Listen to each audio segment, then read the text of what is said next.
তো আগের ক্লাসে আমরা ডিসকাস করেছিলাম আমাদের সিটিজেনশিপ সম্পর্কে, ভারতের নাগরিকত্ব সম্পর্কে আমরা ডিসকাশন করে নিচ্ছি। তো আমরা কনস্টিটিউশন বা ভারতের সংবিধান পড়ার ক্ষেত্রে আমরা দেখেছি যে আমাদের সংবিধান কি যেমন বই একটা চ্যাপ্টারে বিভক্ত থাকে, সেরকম আমাদের কনস্টিটিউশন বিভিন্ন পার্টে বিভক্ত রয়েছে, বিভিন্ন পার্ট বা অধ্যায়। তো তার মধ্যে আমরা পার্ট 1 পড়েছি, যার মধ্যে আমরা ভারতের যে রাজ্য গঠন সেগুলো সম্পর্কে পড়েছি, ইউনিয়ন অ্যান্ড ইটস টেরিটরি, ঠিক আছে, পড়েছি। পার্ট 2 আমরা পড়েছি। পার্ট 2 এর মধ্যে আমরা পড়লাম সিটিজেনশিপ সম্পর্কে, নাগরিকত্ব সম্পর্কে পড়েছি। এবার আজকে আমরা পড়বো পার্ট 3। আজকে আমাদের আলোচনার বিষয় হচ্ছে পার্ট 3, যেখানে আমরা পড়বো সব থেকে ইম্পর্টেন্ট জিনিস, যে আমরা ভারতের নাগরিক হিসেবে থাকার জন্য আমরা কিছু অধিকার আমরা ভোগ করে থাকি, ঠিক আছে, কিছু আমাদের কাছে রাইটস রয়েছে, কিছু অধিকার আমাদের কাছে রয়েছে। সেই অধিকারগুলো কি কি কি অধিকার তোমার রয়েছে ভারতীয় হিসাবে, তোমার কি অধিকার রয়েছে, ঠিক আছে? সেগুলো সম্পর্কে আলোচনা আমাদের পার্ট 3 করে, যেখানে আলোচনা করা হচ্ছে আমাদের মৌলিক অধিকার সম্পর্কে, ফান্ডামেন্টাল রাইটস বা মৌলিক অধিকার সম্পর্কে। এবার আমরা যদি বলি যে তাহলে তার মানে কি অধিকার শুধু মৌলিক অধিকারই আছে? অধিকার অনেক ধরনের রাইটস হয়, ফান্ডামেন্টাল রাইটস, পলিটিক্যাল রাইটস, এরকম একাধিক রাইটস হয়। কিন্তু আমাদের কনস্টিটিউশন আমাদের অধিকার দিচ্ছে কি, মৌলিক অধিকার সংক্রান্ত দিচ্ছে। এছাড়া তাহলে আমাদের কিছু মৌলিক অধিকারও হয়, কিছু সাধারণ অধিকারও হয়, কিছু আহ গণতান্ত্রিক অধিকারও হয়ে থাকে। তো সেগুলো খুব বেশি ডিসকাশনে আমাদের নয়। তো পার্ট 3 এর মধ্যে আমরা ডিসকাস করব, এর মধ্যে আমাদের আর্টিকেল রয়েছে। আর্টিকেল কত থেকে কত রয়েছে? 12 থেকে 35। 12 থেকে 35 রয়েছে, ঠিক আছে। তো আমরা ইউনিয়নের মধ্যে 1 থেকে 4 আর্টিকেল পড়েছি, সিটিজেনশিপে 5 থেকে 11 আর্টিকেল পড়েছি। এবার এখানে আমরা 12 থেকে 35 আর্টিকেল আমরা পড়ব। এবার আমাদের যে ফান্ডামেন্টাল রাইটস গুলো, এগুলো কোন দেশ থেকে নেওয়া হয়েছে? আমরা কোন দেশের সংবিধান থেকে নিয়েছি? আমেরিকার। United States of America. Okay, আমেরিকার যে কনস্টিটিউশন, ইউএস এর কনস্টিটিউশন থেকে আমরা এটা গ্রহণ করেছি। এটা আমাদের গৃহীত। এবং এই ফান্ডামেন্টাল রাইটসটা কি, আমাদের কাছে জাস্টিসেবল। জাস্টিসেবল কথার অর্থ হচ্ছে আদালত কর্তৃক বলবৎযোগ্য। মানে কোনো কারণে যদি তোমার মৌলিক অধিকার খর্ব হয়, তার জন্য তুমি কোথায় যেতে পারবে? কোর্টে যেতে পারবে। এবং কোন কোর্ট? একদম সরাসরি সুপ্রিম কোর্টে যেতে পারবে, ঠিক আছে। আমাদের একদম সরাসরি যে সুপ্রিম কোর্টে তুমি যেতে পারবে। কিভাবে যেতে পারবে? রিটের মাধ্যমে। রিট কি সেটা আমরা পরে আলোচনা করব। মোটামুটি তুমি যেতে পারবে, এটা আমাদের কথা। তো এবার আমি তোমাদের একটা প্রশ্ন করব, যে আমাকে উত্তর দিতে হবে যে মৌলিক একটা দেশের, ঠিক আছে, একটা দেশে বা ভারতের ক্ষেত্রে মৌলিক অধিকারের প্রয়োজনীয়তা কি? প্রয়োজন কি? যদি না থাকতো কি অসুবিধা হতো? প্রয়োজনীয়তাটা কি? কি বলবে বলো? মৌলিক অধিকার কি দরকার? না থাকলে কি অসুবিধা হবে? প্রয়োজনীয়তা কি বলো দেখি? তো যেমন ধরুন সাম্যের অধিকারকে বলা যায়। তো সাম্যের অধিকার যদি না থাকতো, মানে ওখানে যদি না মানে বলা হতো যে সাম্যের অধিকার, যে সবার ইকুয়ালিটি একটা ব্যাপার, যে এই যে এখনো সেই বলা যায় না জাতি ধর্ম বর্ণ এইগুলোর প্রতি একটা মানে সেই ভেদাভেদটা রয়েই যেত। এখন যেমন আমরা খুব মানুষের কাছাকাছি যেতে পারি, তো তখন মানে ওটা হতো না। তারপর বলছে যে ধর্মীয় স্বাধীনতার অধিকার। তো মানুষ হচ্ছে মানে নিরস্ত্র ভাবে ধর্ম স্বাধীনতা দিতে মানে ধর্ম হচ্ছে প্রচার করতে পারে। তো তখন ওটা হুম। ওটা আর হতো না, শান্তিপূর্ণ ভাবে হতো না। তাহলে কি যখন ফান্ডামেন্টাল কনস্টিটিউশন ছিল না, তার আগে কি তাহলে কেউ অধিকার পেত না? না হচ্ছে কিছু মানে শান্তিপূর্ণভাবে সমাবেশ করতে পারতো না? হ্যাঁ স্যার, হয়তো পারতো, হ্যাঁ, কিন্তু ভারতবর্ষ বিভিন্ন ধর্ম বর্ণ বিভিন্ন রকমের মানুষের ঐক্যের সমন্বয়, তো সবার একদম ইয়ে মেন কথা, আমি এই কথাটাই শুনতে চেয়েছিলাম, যে প্রয়োজনীয়তা হচ্ছে কিসের জন্য? আমাদের যে ডেমোক্রেসি বা গণতন্ত্র রয়েছে, তার মধ্যে যেন কোনো রকমের ডিসক্রিমিনেশন না থাকে। এটা আসল কথা। মানে যেটাকে আমরা বলি ভেদাভেদ যাতে না থাকে। Okay? যে আমি নারী পুরুষের মধ্যে যেন কোনো ভেদাভেদ না করি, আমি উঁচু জাতি নিচু জাতির মধ্যে যেন কোনো ভেদাভেদ না করি। তাহলে ডেমোক্রেসিতে ভেদাভেদ বন্ধ করার জন্য ঠিক আছে? আমাদের ফান্ডামেন্টাল রাইটস মানে কি, যখন একটা অধিকার থাকবে তুমি জানো যে এই জায়গায় ঢোকা যাবে না বা এই জায়গায় তোমার প্রবেশ নিষিদ্ধ। এবার তুমি জানো যে হবে না, কিন্তু তোমার মনে হবে ধুর গিয়েই দেখি না কি হয়। কিন্তু তোমার কাছে যদি লেখা থাকে যে এই জায়গায় তুমি যদি প্রবেশ করো তোমার জরিমানা হবে, সঙ্গে সঙ্গে তুমি কিন্তু আর যাবে না। কি বললাম, বোঝা গেল?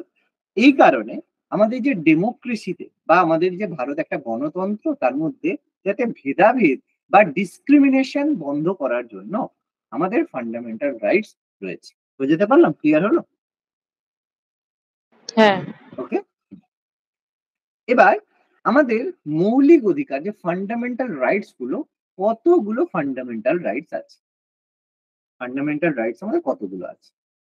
স্যার আগে 7টা ছিল, এখন 6টা আছে, মানে সম্পত্তির অধিকারটা বাদ দেওয়া হচ্ছে 7 নম্বরটা। Very good. তাহলে আমাদের বর্তমানে এদের 6টা ফান্ডামেন্টাল রাইটস রয়েছে। প্রথম রয়েছে কি সাম্যের অধিকার, ঠিক আছে, যেটা রাইট টু ইকুয়ালিটি, যে সবাই সমান। এবার আমি এগুলো এক্সপ্লেন করবো। Right to equality. নাম্বার 2 স্বাধীনতার অধিকার, ঠিক আছে? স্বাধীনতার অধিকার যেটা রয়েছে রাইট টু ফ্রিডম। তারপর রয়েছে কি শোষণের বিরুদ্ধে অধিকার,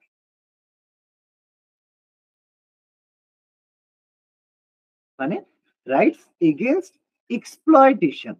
মানে শোষণ বলতে কি, কাউকে যারা দুর্বল সেই সব লোকের উপর বা সেই সব প্রাণীর উপরে এক্সপ্লয়টেশন, যেটা বেসিক্যালি নারীদের উপর হয়, শিশুদের উপরে হয় এক্সপ্লয়টেশন, শোষণ, তার বিরুদ্ধে অধিকার। নাম্বার 4 ধর্মীয় স্বাধীনতার অধিকার, ধর্মীয় স্বাধীনতার অধিকার, যেটাকে আমরা কি বলবো, ফ্রিডম অফ রিলিজিয়ন, ঠিক আছে? Freedom of religion. নাম্বার 5 সংস্কৃতির অধিকার, সংস্কৃতি ও শিক্ষার, মানে কি প্রত্যেকে নিজের মতো সংস্কৃতিকে প্রমোট করতে পারে বা মানে প্রোটেক্ট করতে পারে। Cultural and educational right. আর নাম্বার 6 হচ্ছে কি সাংবিধানিক প্রতিবিধানের অধিকার, এটা কি কনস্টিটিউশনাল রেমিডিজ।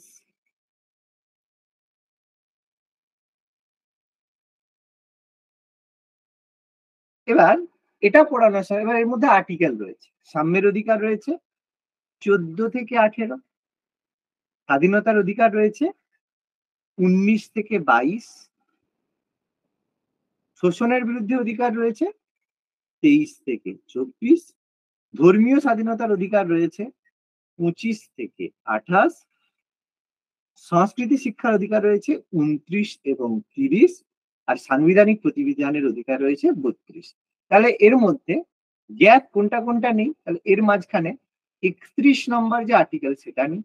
সেটা আগে মৌলিক অধিকার ছিল। সেটা কি ছিল, সম্পত্তির অধিকার। আগে ছিল সম্পত্তির অধিকার, রাইট টু প্রপার্টি, ঠিক আছে? তোমার যে সম্পত্তি রাখার অধিকার, সেটা কিন্তু আগে ছিল আর্টিকেল 31 এর মধ্যে, কিন্তু সেটা বর্তমানে নেই। তাহলে সেটা চলে গিয়েছে কোন অ্যামেন্ডমেন্টের মাধ্যমে? 1978 42তম। 44তম 1978 সালে 44তম অ্যামেন্ডমেন্টের মাধ্যমে। তখন আমাদের প্রাইম মিনিস্টার কে ছিল? মোরারজি দেসাই। মোরারজি দেসাই। তা মোরারজি দেসাই এর প্রাইম মিনিস্টারের সময় 44তম অ্যামেন্ডমেন্টের মাধ্যমে সম্পত্তির অধিকারকে মৌলিক অধিকার থেকে বাতিল করে বর্তমানে সাধারণ আইনের মধ্যে ফেলে দেওয়া হয়েছে। এখন আর 31তম আর্টিকেল নেই, এখন এটা 300 এ, আর্টিকেল 300 এ, তার মধ্যে এটার অধিকারটা দিয়ে দেওয়া হয়েছে। এ হচ্ছে ব্যাপার। আর এখানে বলবে স্যার তাহলে 12 থেকে, তাহলে 12-13 মধ্যে কি রয়েছে? তাহলে সেখানের মধ্যে আমরা আলাদা করে দুটো পড়বো, যে আর্টিকেল 12 কি বলছে আর আর্টিকেল 13 কি বলছে। কারণ এই দুটো আমাদের ফান্ডামেন্টাল রাইটস এর মধ্যে আছে, অথচ এর মধ্যে নেই। এবার এক্সট্রা আমি কিছু জিনিস পড়াবো, সেটা হচ্ছে 35 এ। কে বলতে পারবে 35 এ জিনিসটা কি? আর্টিকেল 35 এ কি তুমি জানো? 35 এ আচ্ছা, আমি তোমাদের একটা কথা জিজ্ঞেস করি। জম্মু কাশ্মীর যখন ভারতের সাথে যুক্ত হয়েছিল বা ছিল, তখন সেখান থেকে আর্টিকেল কততম আর্টিকেল বাদ দেওয়া হয়েছিল? জম্মু কাশ্মীরকে 2019 আর্টিকেল বলো, জানি তো না জানি না? 370 300। এবার এটাই মনে রাখবে, 370 এবং 35-এর এ, ঠিক আছে? অর্থাৎ শুধুমাত্র 370 নয়, কিন্তু 35-এর এও বাতিল হয়েছে। তাহলে 35-এর এতে এমন কি ছিল এবং এটা জম্মু কাশ্মীরের সাথে অ্যাটাচড। তো আমি যখন এগুলো বলে দেবো ফান্ডামেন্টাল রাইটস, তারপর একদম শেষে আমি আলোচনা করব আর্টিকেল 35A সম্পর্কে, 35-এর এ, এগুলো সম্পর্কে আলোচনা করবো কি ব্যাপার হয়েছে। 35-এর এ এত কি গন্ডগোলের জায়গা ছিল সেটা আমি ডিসকাশন করি। ওকে, আচ্ছা, এবার আর্টিকেল 12 কি বলেছে? আর্টিকেল 12 পরিষ্কার ভাবে আমাদেরকে কি দিয়েছে বলো, কি দিয়েছে? Definition of state, State. মানে আমাদের যে রাষ্ট্র রয়েছে, রাষ্ট্র বা স্টেট বলতে আমরা কি বুঝি? বলছে স্টেট মানে তো আমাদের দেশ। বলে না, স্টেট মানে তো আমাদের রাজ্য। ঠিক আছে, তাহলে what is the difference of state? State মানে হচ্ছে কোনো একটা রাষ্ট্রের সংজ্ঞার ক্ষেত্রে আমাদের স্টেট, যেমন ইন্ডিয়া মানে সেন্ট্রাল গভর্নমেন্ট, মানে গভর্নমেন্ট, সেটা স্টেট হোক বা সেন্ট্রাল হোক, সেটা একটা স্টেটের মধ্যে পড়ে। পার্লামেন্ট বা ভারতের যে সংসদ রয়েছে, সেটাও কিন্তু স্টেটের মধ্যে পড়ে। হুম? আমাদের যে গভর্নর রয়েছে, গভর্নরও স্টেটের মধ্যে পড়ে। আমাদের যে লেজিসলেচার মানে রাজ্যের যে বিধানসভা বা বিধান পরিষদ, যে লেজিসলেচার রয়েছে, সেটাও স্টেটের মধ্যে পড়ে। অথবা আমাদের যে বিভিন্ন যে লোকাল বডিজ রয়েছে, লোকাল বডিজ বলতে কি, আমাদের ধরো এই যে পঞ্চায়েত, গ্রাম পঞ্চায়েত, সেটাও স্টেটের মধ্যে পড়ে। ঠিক আছে, অর্থাৎ মাথায় রাখবে, বা আমরা যদি এখানে একটা প্রশ্ন বলি, সাপোজ ধরো LIC, সেটাও কিন্তু একটা স্টেটের মধ্যে পড়ে। হুম, তার মানে ভারত সরকার যে সংস্থাগুলো পরিচালনা করে, LIC বলো, ইলেকশন কমিশন, সেটাও একটা স্টেট। তাহলে কখনোই স্টেট মানে আমরা বলবো না যে সেটা কোনো রাজ্য হবে, কোনো একটা বডি, গভর্নমেন্ট বডি, যেগুলোকে গভর্নমেন্ট বা সরকার যেগুলোকে নিয়ন্ত্রণ করে, সেগুলোকেও কিন্তু স্টেট বলা যায়। বোঝাতে পারলাম না পারলাম? তাহলে স্টেট মানে কখনোই কোনো দেশ নয়, স্টেট মানে রিপ্রেজেন্ট করছে যে কোনো গভর্নমেন্ট অথরিটি, সরকারের দ্বারা নিয়ন্ত্রিত অথবা সরকার নিজে একটি স্টেট। বোঝাতে পারলাম প্রত্যেককে? হ্যাঁ স্যার। ওকে, এবার আর্টিকেল 13 কি বলেছে? আর্টিকেল 13 বলেছে যে আমাদের যে সংসদ রয়েছে, পার্লামেন্ট রয়েছে, পার্লামেন্ট কি করে বিভিন্ন সময়ে বিভিন্ন আইন প্রণয়ন করে। তাহলে আমাদের যে পার্লামেন্ট বা সংসদ রয়েছে, সংসদের কাজ কি? আইন প্রণয়ন করা, আইন তৈরি করা। আইন তৈরি করার জন্যই তো রয়েছে। তো সরকার অনেক সময় কি হয়, কিছু এরকম আইন তৈরি করলো, যে আইনটা কি হলো, মৌলিক অধিকারকে খর্ব করে। হতেই পারে সংসদের আইন ফান্ডামেন্টাল রাইটস কে ভায়োলেট করে। কেমন? আমি একটা এক্সাম্পল দিই, তাহলে বুঝতে পারি। সাপোজ ধরো যে আমাদের বলে দিল যে হচ্ছে, সাপোজ ধরো যে মানে ছেলে মেয়ে সমান অধিকার পাবে। এবার পার্লামেন্ট একটা আইন পাস করে বলল যে শিক্ষার ক্ষেত্রে শুধুমাত্র ছেলেরাই পড়াশোনা করতে পারবে, মেয়েরা পড়াশোনা করতে পারবে না, বা কেউ কোনো মেয়েকে পড়াতে পারবে না। এরকম যদি একটা অ্যাক্ট পাস করে, করতেই পারে, অসুবিধা কিছু নেই, না করার কিছুই নেই। পার্লামেন্টে হলো, ওরা ভোট দিল, হয়ে গেল, এরকম ব্যাপার। তাহলে সেই জায়গায় কি হবে, সঙ্গে সঙ্গে সেই আইনটা কিন্তু আর্টিকেল 13 এর মাধ্যমে সেটাকে মানে সেটা কি করছে, ফান্ডামেন্টাল রাইটস কে ভায়োলেট করছে। ফান্ডামেন্টাল রাইটস কি বলেছে? রাইট টু ইকুয়ালিটি, নারী পুরুষ প্রত্যেকে সমান অধিকার পাবে। অর্থাৎ যখনই এরকম কোনো আইন যেটা সংসদ তৈরি করছে এবং সেটা ফান্ডামেন্টাল রাইটস কে ভায়োলেট করছে, সঙ্গে সঙ্গে সেই একটা বা সেই আইনটা কি হয়ে যাবে, নাল অ্যান্ড ভয়েড ডিক্লেয়ার হয়ে যাবে, মানে অর্থহীন ডিক্লেয়ার হয়ে যাবে। তাহলে কে ডিক্লেয়ার করবে? কার এত বড় ক্ষমতা রয়েছে? ক্ষমতা একজনেরই সুপ্রিম কোর্ট। রয়েছে, সুপ্রিম কোর্ট। সুপ্রিম কোর্ট সঙ্গে সঙ্গে বলে দেবে যে বাবু এটা তুমি করতে পারো না, এটা হচ্ছে নাল আর ভয়েড। সুপ্রিম কোর্ট সেটা ডিক্লেয়ার করে দিল। বলো বোঝাতে পারলাম না পারলাম?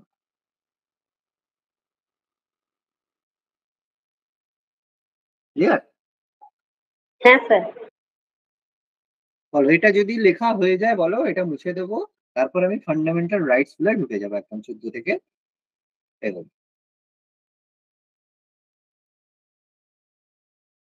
হয়ে গেছে স্যার।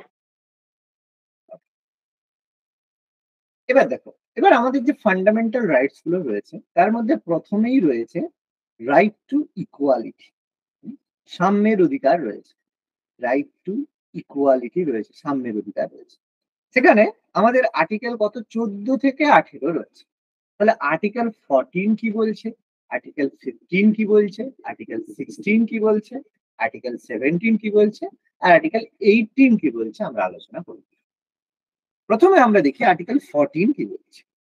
আর্টিকেল 14 আমাদের বলছে যে আমাদের আইনের দৃষ্টিতে সবাই সমান, ঠিক আছে?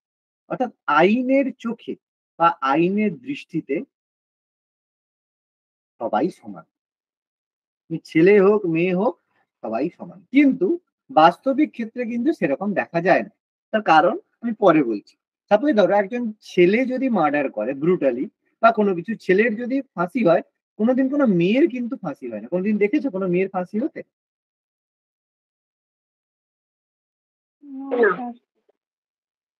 তাহলে কেন হয় না? আইনের চোখে যদি সবাই সমান তাহলে কোনো মেয়ের ফাঁসি হয় না, ঠিক আছে?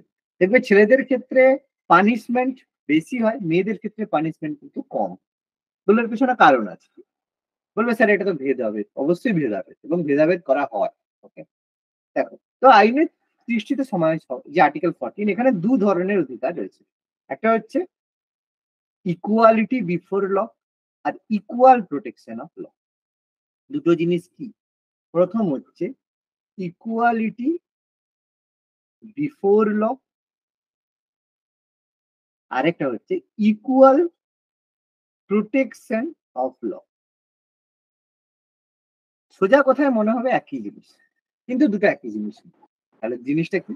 দেখো, ইকুয়ালিটি বিফোর ল কথার অর্থ হচ্ছে আইনের দৃষ্টিতে সাম্য, আর ইকুয়াল প্রোটেকশন অফ ল মানে আইন দ্বারা সমভাবে সংরক্ষণ। এবার ইকুয়ালিটি বিফোর ল এটা আমরা বেসিক্যালি নিয়েছি ইউকে বা ব্রিটেনের কনস্টিটিউশন থেকে, যেটা বেসিক্যালি ডাইসের অনুশাসন, বেশি ভেতরে যাচ্ছি না। আর ইকুয়াল প্রোটেকশন অফ ল নেওয়া হয়েছে ইউএসএ। তার মানে দুটো জিনিস কি বলতে চাইছে সেটা আমরা একটু দেখি।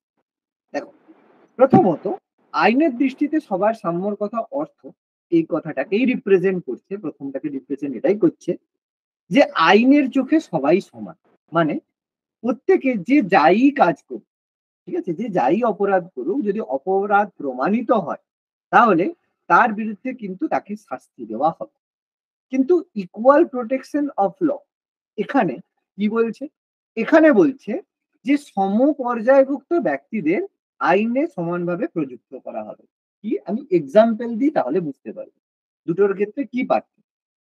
সাপোজ ধরো একজন ছেলে, একজন মেল আর একজন ফিমেল, ঠিক আছে? আচ্ছা, একজন মেল আর একজন ফিমেল। কি হচ্ছে, দুজনে একজনে এও একজনকে মার্ডার করলো, ঠিক আছে, যেভাবে মার্ডার করেছে একজন ছেলে, আর এই যে মেয়ে সেও একজনকে মার্ডার করেছে সেম ভাবে, সেম এজ, সেম পদ্ধতি, সবকিছু সেম ভাবে। তাহলে অবশ্যই ইকুয়ালিটি বিফোর ল এটাই বলবে যে মেল এবং ফিমেল দুজনকেই সমান শাস্তি দেওয়া হোক। ওকে, কিন্তু ইকুয়াল প্রোটেকশন অফ ল তখন বলবে যে আমি এখানে দেখব যে মেল আর ফিমেলের মধ্যে কিভাবে বা কেন জিনিসটা হয়েছে। দেখা গেল এই যে মেল খুন করেছে, সে মানে খুন করার, ফিমেল খুন করার ক্ষেত্রে তার কি মনে হলো যে কোনো কিছু ধরো টাকার প্রয়োজনে সে খুন করেছে, তার সেই সময় নিড, কোনো কিছু টাকার প্রয়োজনে সে খুন করেছে। কিন্তু মেল যে খুন করেছে সে মানে তো কোনো প্রতিশোধ নেওয়ার জন্য খুন করেছে, ঠিক আছে? দুজনেই খুন করেছে কিন্তু দুজন দুটো পারপাসে একইভাবে খুন করেছে, একই এজের, কিন্তু দুজনের মোটিভ দেখা হলো আলাদা। একজন টাকার প্রয়োজনে খুন করেছে, আর একজন প্রতিশোধ নেওয়ার জন্য খুন করেছে। তখন ইকুয়াল প্রোটেকশন অফ ল দেখবে যে যেহেতু ফিমেল যে হয়েছে সে টাকার প্রয়োজনে খুন করেছে, সেই কারণে আমি যদি দুটো মেলই ধরি, ফিমেল ছাড়ো আমি দুটো মেল ধরছি, তাহলে বুঝতে সুবিধা হবে। হ্যাঁ, দুটো মেল, দুজন ছেলে, দুজনেই একজন টাকার প্রয়োজনে খুন করেছে একইভাবে, আর একজন প্রতিশোধ নেওয়ার জন্য। তখন ইকুয়াল প্রোটেকশন অফ ল দেখবে যে সে যেহেতু টাকার প্রয়োজনে খুন করেছে তাকে হয়তো 5 বছরের জেল দিল, আর যে প্রতিশোধ নেওয়ার জন্য খুন করেছে তাকে 10 বছরের জেল দিল। অর্থাৎ ইকুয়াল প্রোটেকশন অফ ল দেখবে জাস্টিফাই করবে সেই ব্যক্তি কোন কারণে বা কোন বেসিসে সেই কাজটা করেছে। কি বললাম, বোঝা গেল? বলো, বুঝাতে পারলাম না পারলাম না? হ্যাঁ স্যার। ওকে, এবার দেখো, এবার এখানে একটা জিনিস বলা আছে কি, যে আমাদের ইকুয়াল বিফোর ল বা ইকুয়াল প্রোটেকশন ল সবার জন্য সমান হয়, কিন্তু কিছু কিছু ব্যক্তি এর থেকে অব্যাহতি পায়, কিছু কিছু ব্যক্তি এখান থেকে ছাড় পায়। কে কে পায়? সাপোজ মানে আমাদের প্রেসিডেন্ট অফ ইন্ডিয়া, ভারতের যে রাষ্ট্রপতি, তার কিন্তু মানে সে কিন্তু এর আওতায় পড়ে না। বা আমাদের যে গভর্নর, রাজ্যপাল, সেও কিন্তু ইকুয়ালি বিফোর ল এর মধ্যে পড়ে না। বা যদি বিদেশি কোনো রাষ্ট্রদূত বা বিদেশি কোনো রুলার, মানে সাপোজ আজকে ধরো জো বাইডেন এসছে, ঠিক আছে, বিদেশি কোনো যদি প্রেসিডেন্ট বা প্রাইম মিনিস্টার বা কেউ যদি হয়, সে কিন্তু হবে না। বিদেশি শাসক বা রাষ্ট্রদূত, এদের ক্ষেত্রে কি হবে, এদেরকে সেম ভাবে ট্রিট করা যাবে না। মানে সাপোজ কোনো কেউ যদি রাষ্ট্রপতি যদি কাউকে খুন করে, তার বিরুদ্ধে কিন্তু তুমি তাকে অ্যারেস্ট করতে পারবে না। তার মানে কি তার বিরুদ্ধে কোনো কাজ হবে না? অবশ্যই হবে। তার যখন সে যখন রাষ্ট্রপতি পদ থেকে সরে যাবে, তারপর তার বিরুদ্ধে হবে। বা গভর্নর সেম ব্যাপার, সে যখন গভর্নর থেকে মানে অবসর নেবে বা তার যখন শেষ হবে, তারপর তার বিরুদ্ধে তুমি কাজ করতে পারবে বা কেস করতে পারবে। কিন্তু সে যখন প্রেসিডেন্ট বা গভর্নর আছে তখন কিন্তু করতে পারবে না। কিন্তু এর মধ্যে কিন্তু পিএম টিএম নেই, মাথায় রাখবে। প্রাইম মিনিস্টার, চিফ মিনিস্টার, এরা কিন্তু ইকুয়ালিটি বিফোর ল এর মধ্যে পড়ে না। আজকে যদি নরেন্দ্র মোদী খুন করে, নরেন্দ্র মোদী কিন্তু অ্যারেস্ট হবে। কিন্তু আজকে যদি দ্রৌপদী মুর্মু খুন করে, দ্রৌপদী মুর্মু কিন্তু অ্যারেস্ট হবে না। ঠিক আছে, এটা মাথার মধ্যে রাখবে। এবার যদি বিদেশি রাষ্ট্রদূত যদি করে, তাহলে কি করে হবে? তার জন্য রয়েছে আমাদের ইউনাইটেড নেশনের যে ইন্টারন্যাশনাল কোর্ট অফ জাস্টিস, যার হেডকোয়ার্টার কোথায় রয়েছে?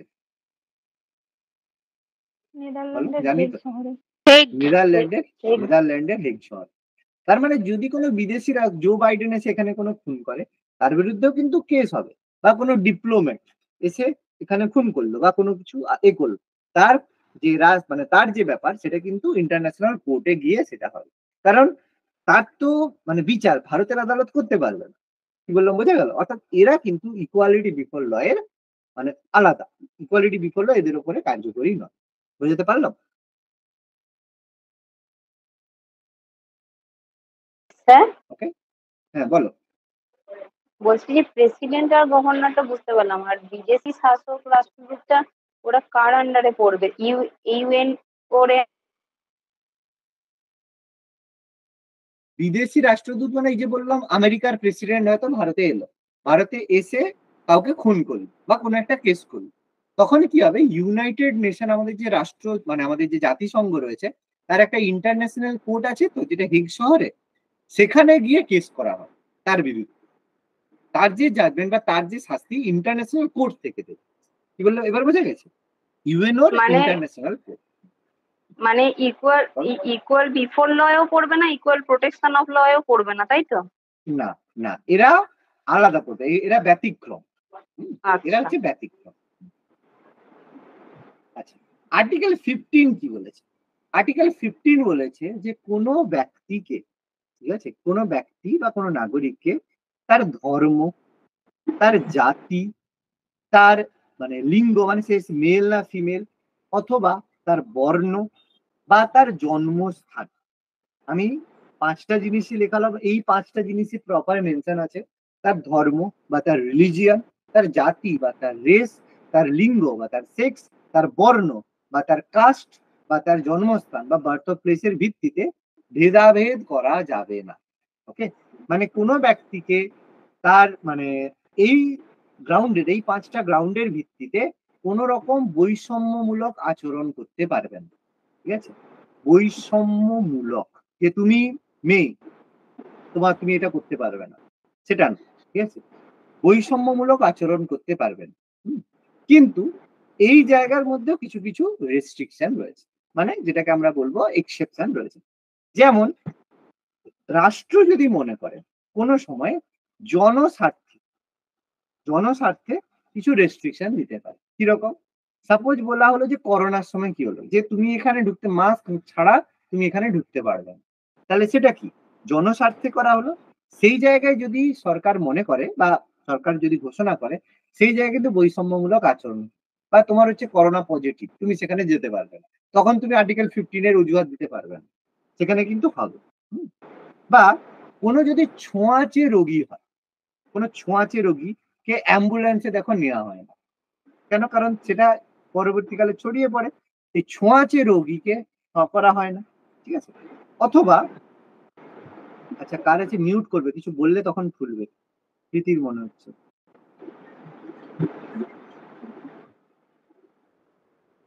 কিছু বললে তখন আনমিউট করবে, নাহলে সাউন্ড আসে।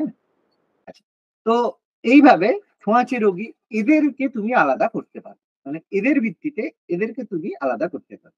ঠিক আছে? বা কোনো শিশু, ঠিক আছে, কোনো শিশু যে রয়েছে তাদেরকে তুমি প্রেফারেন্স দিতে পারো সেই জায়গায় আগে। অথবা আমাদের যে ইডব্লিউএস, ইকোনমিক্যালি উইকার সেকশন যারা রয়েছে, ইডব্লিউএস, তাদেরকেও কি করতে পারো, তুমি সুবিধা দিতে পারো। 10% সুবিধা তুমি দিলে, ঠিক আছে, সেগুলো ব্যতিক্রমের মধ্যে, কারণ তারা ইকোনমিক্যালি ব্যাকওয়ার্ড সেকশন রয়েছে। তাহলে এই জিনিসগুলো ভিত্তিতে, বা আমাদের যে যারা অনগ্রসর শ্রেণী রয়েছে, ওবিসি, তাদেরকে আমরা কোনো মানে কোনো জায়গার শিক্ষা ক্ষেত্রে বা সামরিক প্রয়োজনে তাদেরকে কি করলাম, আমরা সুবিধা দিতে পারি। তাদেরকে বিভিন্ন ভর্তির ক্ষেত্রে, তাদের যদি এসসি এসটি ওবিসি, তাদেরকে আমরা যে স্পেশাল ভাবে কিছু সংরক্ষণ দিয়ে থাকি, সেগুলো আমরা করতে পারি। এগুলো আর এক্সেপশনের মধ্যে পড়ে, কিন্তু কাউকে তার ধর্ম, বর্ণ, জাতির ভিত্তিতে তুমি বৈষম্যমূলক আচরণ করতে পারবে না। Reservation is different.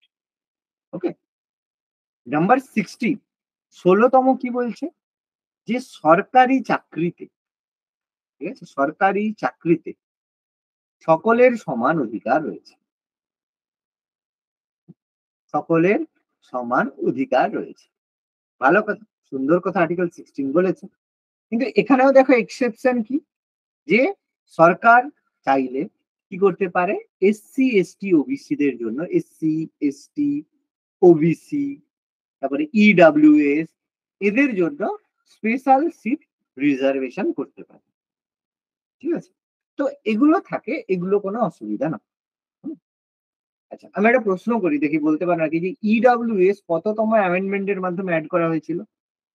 Economically weaker section কততম অ্যামেন্ডমেন্ট? 2019-এ 103তম অ্যামেন্ডমেন্ট। 2019-এ 103তম সংশোধন। ঠিক আছে, এটা মাথার মধ্যে রাখতে হবে, এটা পরীক্ষার পরে। আচ্ছা, এই হচ্ছে আমাদের ব্যাপার। তো আর্টিকেল 70 কি বলেছে, অস্পৃশ্যতা বর্জন। আগে কি হতো, মানে আনটাচেবিলিটি ছিল, এই তুই নিচু যা, তোমাকে টাচ করবে না। অস্পৃশ্যতা, আনটাচেবিলিটি, তাকে আইনত দণ্ডনীয় অপরাধ হিসেবে ঘোষণা করা হয়েছে। এই জন্য 1955 সালে একটা অ্যাক্ট পাস হয়েছিল, আনটাচেবিলিটি অ্যাক্ট, যে তুমি যদি কাউকে অস্পৃশ্য বলে তাকে কোনো জায়গায় ঢুকতে না দাও, তুমি কিন্তু অ্যারেস্ট হবে। ঠিক আছে? এই অ্যাক্ট কিন্তু ছিল। এটা পরবর্তীকালে এটাকে অ্যামেন্ডমেন্ট করে চেঞ্জ করা হয়েছে 1976-এ। 76 মানে প্রাইম মিনিস্টার কে ছিল? ইন্দিরা গান্ধী। ঠিক আছে? স্যার, এটার নাম করে দেওয়া হয়েছে নাগরিক সুরক্ষা আইন। এই আইনটারই নাম পরিবর্তন করা হয়েছে 1996 সালে নাগরিক সুরক্ষা আইন। ওই জন্য এটা অস্পৃশ্যতা বর্জন, এখন আর আনটাচেবিলিটি অ্যাক্ট নেই, চেঞ্জ হয়ে গেছে নাগরিক সুরক্ষা আইন। ওকে, তুমি যদি এরকম করো তাহলে তোমার 6 মাস পর্যন্ত জেল হতে পারে, অথবা 5,000 টাকা বা জরিমানা হতে পারে, সেটা ডিপেন্ড করে কিভাবে হবে। আর আর্টিকেল 18 কি বলছে, আর্টিকেল 18 একদম সিম্পলি বলছে যে উপাধি গ্রহণ ও ব্যবহার নিষিদ্ধ। তুমি বলতে পারবে না আমি মহারাজাধিরাজ, ঠিক আছে? তুমি এরকম রাজা মহারাজা এইসব উপাধি রাখতে পারবে না। হ্যাঁ, কিছু যেগুলো তুমি সম্মানিক পেয়েছো সেগুলো তুমি রাখতে পারবে, যেমন ভারতরত্ন, ঠিক আছে? অশোক মানে অশোক আমাদের যে ইয়ে দেওয়া হয় তোমাদের হচ্ছে পরমবীর চক্র, ঠিক আছে? বা কেউ যদি হচ্ছে তোমার ধরো ডিলিট উপাধি পেল, ঠিক আছে? তারপর হচ্ছে স্যার, এইসব জিনিসগুলো তুমি ব্যবহার করতে পারো। ভারতরত্ন, পদ্মশ্রী, পদ্মবিভূষণ, ঠিক আছে? এইসব জিনিসগুলো তুমি ব্যবহার করতে পারো, কারণ এগুলো কোনো উপাধি না, এগুলো হচ্ছে পুরস্কার। এগুলো পুরস্কার, সেই জন্য এটা আমাদের তুমি ব্যবহার করতে পারো, কিন্তু তুমি কোনো উপাধি ব্যবহার করতে পারবে না। এবার বলবে কেন স্যার, কেন পারবো না? বিকজ আর্টিকেল 14 বলেছে সাম্যের অধিকারের কথা বলেছে। যখনই তুমি কোনো উপাধি ব্যবহার করছো, তাহলে এখানে তুমি প্রপারলি ভায়োলেট করছো কি, সাম্যের অধিকার কে তুমি ভায়োলেট করছো, তাই তো? তাহলে সাম্যের অধিকারকে ভায়োলেট করার তোমার কোনো অধিকার নেই, সেই কারণে কি হলো যে তুমি এটা করতে পারবে না। এই হচ্ছে ব্যাপার। এবার এখানে একটা জিনিস আছে, তোমরা হয়তো জানো যে প্রথম থেকে কি হতো, আমাদের একটা রাজন্য ভাতা ছিল, মনে আছে? রাজন্য ভাতা, যেটাকে আমরা পিভি পার্স বলতাম। হ্যাঁ স্যার। এই পিভি পার্স কি হতো, যে সাপোজ সেই সময় আমরা তো জানি যে 1947 সালে যখন ভারত স্বাধীন হয়, তখন আমাদের বহু জায়গায় অনেক প্রিন্সলি স্টেট ছিল, যেটাকে আমরা দেশীয় রাজ্য বলি। সেই সব দেশীয় রাজ্যকে ইনস্ট্রুমেন্ট অফ অ্যাসেশন স্বাক্ষর করানো হয়েছিল, ঠিক আছে? ইনস্ট্রুমেন্ট অ্যাসেশন, যে অন্তর্ভুক্তিকরণের জন্য আমরা পড়েছিলাম। তো সেই স্বাক্ষরের পরে বলা হয়েছিল যে তোমাদের এই জায়গাগুলো আমাদের আন্ডারে থাকবে, এবং যেহেতু আমি তোমাদের জায়গাগুলো নিচ্ছি, এই জন্য তোমাদের প্রতি মাসে একটা করে স্যালারি দেওয়া হবে। স্যালারি বলা হবে না, ঠিক, এটা ভাতা দেওয়া হবে, অ্যালাওয়েন্স দেওয়া হবে, যেহেতু আমরা তোমার ব্যবহার করছি। এবার ইন্দিরা গান্ধী দেখলো যে এর জন্য প্রচুর টাকা আমাদের অ্যালাওয়েন্স হিসেবে ব্যবহার করা হচ্ছে। তখন অবশ্যই ফাঁক ফোকর খুঁজলো। তো আর্টিকেলে বলাই ছিল যে যেসব ব্যক্তি মানে রাজ পরিবারের সাথে যুক্ত থাকবে, বা যাদের এরকম রাজের উপাধি থাকবে, তাদেরকে এ ধরনের ভাতা দেওয়া যাবে। তো ইন্দিরা গান্ধী সরকার মানে এসে কি করলো, এটাকে বাতিল করে দিল, পিভি পার্সকে বাতিল করলো। কোন অ্যামেন্ডমেন্টের মাধ্যমে বাতিল করেছিল মনে আছে? স্যার পিভি 26তম পার্স অ্যামেন্ডমেন্টের মাধ্যমে। কত সালে? স্যার ওটা 76-এ। তাহলে 1976 26তম অ্যামেন্ডমেন্টের মাধ্যমে, ঠিক আছে, 26 অ্যামেন্ডমেন্টের মাধ্যমে ইন্দিরা গান্ধী কি করলো, এটাকে বাতিল করলো। দেখো কি হলো, যখনই বাতিল করলে, এবার দেখো স্যার ওটা সরাসরি রাজ্য 76 নয়, 71। ভুল করে 71, 76 বলে ফেলেছি। হ্যাঁ স্যার, তাই তো? 71। তাহলে 76-এ তো 26, 42তম অ্যামেন্ডমেন্ট হয়েছিল। হ্যাঁ হ্যাঁ। তাহলে হ্যাঁ স্যার ওটা শুনি। 26 যে অ্যামেন্ডমেন্ট হয়েছিল, সেখানে কি হলো, 26 অ্যামেন্ডমেন্টে এটা ঘোষণা করা হলো, ঠিক আছে, যে এখানে কি হলো, সরাসরি ডাইরেক্ট পিভি পার্সকে বন্ধ করা হলো না। এখানে সরাসরি পিভি পার্সকে বন্ধ না করে বলা হলো যে কোন রকমের রাজরা ব্যাপারটা থাকবে না। তাহলে দেখো, রাজাই যদি না থাকে, তাহলে মানে কোনো কিছু হবে কি করে? তাহলে তাকে আর ভাতা দেওয়ার কোনো প্রয়োজনীয়তা নেই। এই জন্য এটা আর্টিকেল 14-এ এটাকে নিষিদ্ধ করা হয়েছে। বলো, বোঝা গেল? স্যার ক্লিয়ার এই হলে বল। ভারতরত্ন, পদ্মশ্রী এই পুরস্কারগুলো তো একটা অ্যামেন্ডমেন্টের মাধ্যমে বাতিল করা হয়েছিল। হ্যাঁ, এগুলো বাতিল জনতা সরকার 1977-এ এসে বাতিল করেছিল। 1977-এ মোরারজি দেশাই এসে বাতিল করেছিল। এরপরে ইন্দিরা গান্ধী এসে 1980-তে আবার চালু করেছিল। 77-এ বাতিল, 80-তে আবার চালু।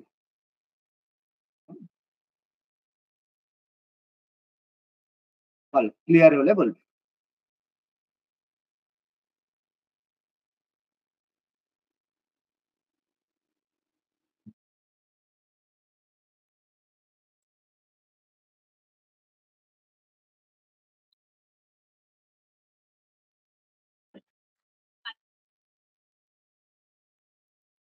বলবে মুছে দেবো।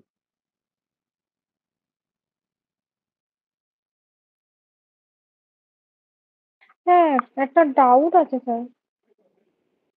বলো বলো। হ্যাঁ স্যার, এই যে বলো বলো, শুনতে বলছেন না পাচ্ছি। ওটা 44, ওই 76-এর 44তম অ্যামেন্ডমেন্ট, ওটা 44তম অ্যামেন্ডমেন্ট না 42তম অ্যামেন্ডমেন্টে স্যার? ওই যে বিদেশি রাষ্ট্র কর্তৃক উপাধি কোনটা? ব্যবহার করতে পারবে না, ওই যে যেটা ভারতরত্ন, মানে বিদেশি রাষ্ট্র কর্তৃক যে উপাধি গ্রহণটা আর কি বাতিল করলো, যেটা এটা বাতিলটা 77-এ, হচ্ছে 77-এ। 77-এ স্যার 42তম অ্যামেন্ডমেন্ট তো। না 42তম অ্যামেন্ডমেন্ট কেন হবে? 77 এ তোমার হচ্ছে ওটা তোমার 78 তো এটা 44 হয়েছে, 44তম অ্যামেন্ডমেন্ট হয়েছিল। না এটা তো কোনো অ্যামেন্ডমেন্টের মাধ্যমে চালু বাতিল নয় তো, ওটা তো অ্যাক্টের মাধ্যমে করে দিয়েছে। অ্যামেন্ডমেন্টের মাধ্যমে এটা এই যে পিভি পার্সকে বাতিল আর যে পুরস্কারগুলো এর জন্য তো কোনো অ্যামেন্ডমেন্ট হবে না। এগুলো স্যার ওইখানটাই 77 তাহলে সালে ডাউট হচ্ছে। হ্যাঁ হ্যাঁ হ্যাঁ হ্যাঁ। ওটা কোনো অ্যামেন্ডমেন্ট নয়, ওটা অ্যাক্টের মাধ্যমে বাতিল করে দিয়েছে। মানে সাপোজ ধরো এই যে বললাম জম্মু কাশ্মীরকে তোমার যে 370 ধারার অবলুপ্ত করা হলো, এটা কি কোনো অ্যামেন্ডমেন্ট হয়েছে? না স্যার না। হয়নি। তাহলে অ্যামেন্ডমেন্ট কিসে হয়েছে? অ্যামেন্ডমেন্ট হয়েছে যেটা হচ্ছে আমাদের যে কি বলে ওটার অ্যামেন্ডমেন্ট হয়নি কেন? কারণ ওটা স্টেটের মধ্যে পড়েছে, স্টেটের পাওয়ারের মধ্যে পড়েছে, তাই তো? যেমন এনআরসি যে সিটিজেনশিপ অ্যামেন্ডমেন্ট হলো যে 2019, ওটা কি কোনো অ্যামেন্ডমেন্ট হয়েছে? অ্যামেন্ডমেন্ট হয়নি। কারণ ওটা অ্যামেন্ডমেন্ট কোন জায়গাগুলো হয়? যেখানে স্টেট এবং সেন্ট্রাল, কেন্দ্র সরকার এবং রাজ্য সরকার দুটোই এর মধ্যে ইনক্লুডেড থাকে। তখন সেই জায়গায় অ্যামেন্ডমেন্ট। যেমন জিএসটি অ্যামেন্ডমেন্ট হয়েছে কেন? কারণ জিএসটির মধ্যে রাজ্যের সে থাকে। ওকে, সেই জিনিসগুলো এর মধ্যে কোনো যেহেতু সে নেই, সেই জন্য এগুলো সরাসরি হয়ে গেছে বিলের মাধ্যমে। যেমন রাজ্যকে ভাগ করা, কোন রাজ্যের নাম পরিবর্তন, এগুলো কি কোনো অ্যামেন্ডমেন্টের মাধ্যমে হয় না? ক্লিয়ার এবার? হ্যাঁ স্যার হ্যাঁ স্যার, ওইটা হচ্ছে সেই আগের বারে স্যার আপনার ক্লাসেই করেছিলাম। এবার ওইটা বলছিল যে ভারতরত্ন পদ্মশ্রী যে উপাধিগুলো রয়েছে, মানে এগুলো যে মানে সেই বাইরে থেকে যেগুলো মানে বাতিল করা হলো, ওইটা হচ্ছে 42তম অ্যামেন্ডমেন্টের মাধ্যমে। ওই জন্য ওইখানটা আবার আজকে নতুন শুনছি, ওই জন্য মানে ডাউট হচ্ছিল, ওই জন্য জিজ্ঞাসা করে নিলাম, ক্লিয়ার হ্যাঁ করে নিলাম। এবার দেখো এখানে কিছু কিছু জিনিস ব্যবহার করা যেতে পারে। কিরকম? তারপর যেমন নরেন্দ্র মোদীকে বিভিন্ন দেশ থেকে তাদের দেশের সর্বোচ্চ নাগরিক সম্মান দেওয়া হয়েছে। যেমন তোমার হচ্ছে এই যে কিছুদিন আগে মিশর থেকে দিল অনারেবল নাইল, তাই তো? সেগুলো মোদী ব্যবহার করতে হ্যাঁ পারে, স্যার কারণ হ্যাঁ সেগুলো হচ্ছে পুরস্কার। সেগুলো পুরস্কার, সেগুলো ব্যবহার করতে পারে, কোনো সমস্যা নেই। ক্লিয়ার? এগোচ্ছি তাহলে। হ্যাঁ স্যার হ্যাঁ। এবার আমাদের নেক্সট হচ্ছে স্বাধীনতার অধিকার। তাহলে পরের আমাদের হচ্ছে right two freedom. Right two freedom, স্বাধীনতার অধিকার। তাহলে এর মধ্যে আমাদের আর্টিকেল 19, 20, 21, 22 চারটে আমাদের আর্টিকেল রয়েছে। এবার এই যে স্বাধীনতার অধিকার, এটা আমাদের অবভিয়াসলি একটা গণতান্ত্রিক অধিকার, একটা ডেমোক্রেটিক রাইটস। সেখানে আমাদের প্রথম যে আর্টিকেল 90, সেটা কি বলেছে? সেখানে আমাদের বিভিন্ন প্রকার স্বাধীনতার আইনের কথা বলা হচ্ছে। বিভিন্ন প্রকার স্বাধীনতার আইন। তো এরকম কতগুলো স্বাধীনতার অধিকার আমাদের রয়েছে। প্রথমে 19-এ 1-এর এ, বি, সি, সাতটা আছে, সাত। ডি, ই, এফ। কতগুলো? এ, বি, সি, ডি, ই, এফ। কটা হলো? 7টা।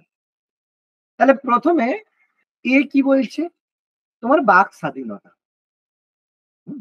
মানে ফ্রিডম অফ স্পিচ।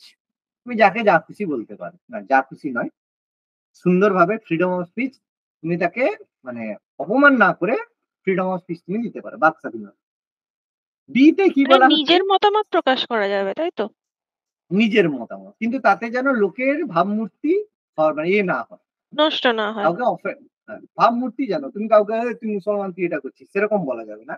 কিন্তু তুমি যদি মানে তোমার পয়েন্ট দেখিয়ে কিছু বলো যে এরকম ব্যাপার হয়েছে, আমি তো বলছি না যে এরকম হয়েছে, কিন্তু এই ব্যাপারগুলো এগুলো ডেটা এগুলো বলছে, সেটা তুমি করতে পারো। কিন্তু সরাসরি যে বলেছে যে মোদি চোর, মোদি টাইটেলে যা আছে, তখন সেগুলো বাক স্বাধীনতার মধ্যে পড়ে না। ঠিক আছে? তো তোমাকে সেইভাবে বলতে হবে, এমন কথা বলতে হবে যেন তোমাকে অফেন্ড কেউ মানে অফেন্ড ব্যাপারটা কি? সত্য কথা বললে অফেন্ড হলে আলাদা কথা, কিন্তু তুমি কাউকে সরাসরি অপমান করতে পারো। বিতে বলা হয়েছে কি শান্তিপূর্ণভাবে, শান্তিপূর্ণ ও নিরস্ত্রভাবে তুমি সমবেত হতে পারো। মানে তুমি হয়তো আন্দোলন করতে গেছো, শান্তিপূর্ণ এবং নিরস্ত্রভাবে তোমাকে করতে হবে। এক্সেপ্ট এখানে একটা হচ্ছে বাতিল রয়েছে, মানে রয়েছে কারা? শিখরা। ঠিক আছে? কেন শিখদের ক্ষেত্রে কি আছে? শিখদের ক্ষেত্রে যে তলোয়ার আছে সেটা তাদের কালচারের পার্ট, সেই জন্য তারা মানে তলোয়ার নিয়ে করতে পারে, কিন্তু বন্দুক টন্দুক নিয়ে না। যেহেতু সেটা তাদের 5টি ক আছে তার মধ্যে পড়ে। সি এর মধ্যে কি রয়েছে, তুমি তোমার মতো করে একটা সংঘ গঠন করতে পারো। আজকে তোমার মনে হয়েছে তুমি একটা নতুন পার্টি বানাতেই পারো, সংঘ গঠিত করতে পারো। ডিতে কি বলা আছে, তুমি ভারতের সর্বত্র চলাফেরা করতে পারো, তুমি যেখানে খুশি যেতে পারো। কিন্তু তার মানে এই নয় যে ছেলে হয়ে লেডিস টয়লেটে ঢুকে যাবে, ঠিক আছে, বা কারো প্রপার্টির ভিতরে ঢুকে যাবে, আমার সর্বত্র তোমার ঘরে আমি যাও, সেটা নয়। পাবলিক যেসব প্রপার্টি রয়েছে সেখানে তুমি চলাফেরা করবে, যেতে পারো, কোনো সমস্যা নেই, কোনো স্টেশনে যেতে পারো। ইতে বলা হয়েছে তুমি ভারতের যে কোনো অঞ্চলে বসবাস করতে পারো। তোমার মনে হয়েছে আজকে পন্ডিচেরিতে থাকবো, যেতে পারো, কোনো অসুবিধা নেই, সে অঞ্চলে তুমি বসবাস করতে পারো, ঠিক আছে, তুমি যেখানে খুশি বসবাস করতে পারো। আর এফে বলা হচ্ছে কি, তুমি যে কোনো পেশা অবলম্বন করতে পারো, যে কোনো তুমি বিজনেস করতে পারো। তার মানে এই নয় যে তুমি হচ্ছে স্মাগলিং করো, ঠিক আছে, তুমি চপ দোকান খুলে যে কোনো জায়গায় বসতে পারো, যে কোনো তুমি পেশা অবলম্বন করতে পারো। তাহলে এগুলো তোমার স্বাধীনতার অধিকারের মধ্যে 7টা রয়েছে। ওকে, ক্লিয়ার হলে বলবে।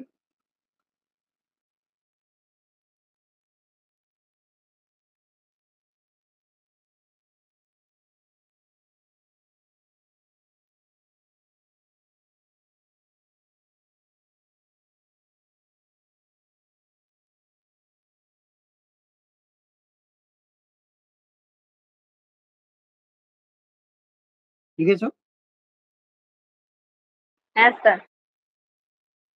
এবার আর্টিকেল 20 কি বলেছে, 20তম আর্টিকেল বলেছে যে এখানে স্বাধীনতার অধিকারের মধ্যে বলা হয়েছে। তো আর্টিকেল 20-তে আমাদের এখানে কয়েকটা ভাগ করতে, 20-1, 20-2 আর 20-3। 20-1-এ কি বলেছে, 20-1-এ বলেছে যে কোনো ব্যক্তিকে যদি অপরাধ করে থাকে তাকে কি হবে, সেই সময়ের প্রচলিত আইন অনুসারে শাস্তি দিতে হবে, প্রচলিত আইন অনুসারে শাস্তি দিতে হবে সেই সময়ে। উদাহরণ দিচ্ছি, আচ্ছা আমি 2-3টে লিখে দিই তারপর আমি বলছি। 2 বলছে একই অপরাধের জন্য